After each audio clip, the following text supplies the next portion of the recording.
Gijja va qurtlarning eng asosiy ko'p tarqalgan turi Astritsa, Lambla, Ascaridir. Judayam turi ko'p qurtlarning, lekin asosiy organizmda ko'p uchraydigan ko'p hollarda bu Astritsa, Lambla, Ascarida bo'ladi.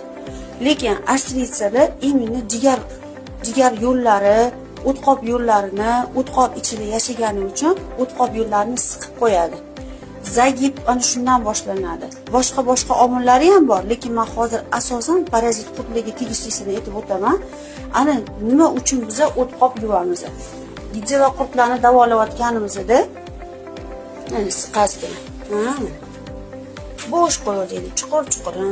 Nimaga biz o'tqop muolajasini birinchi navbatda qilamiz? O'tqop yo'llari ochildi degani bu parazit qurtlar avtomatik o'zi o'lib, o'zi chiqarib beradi, tanada dezinfeksiya boshlanadi degan. Men hozir bola yigitimizda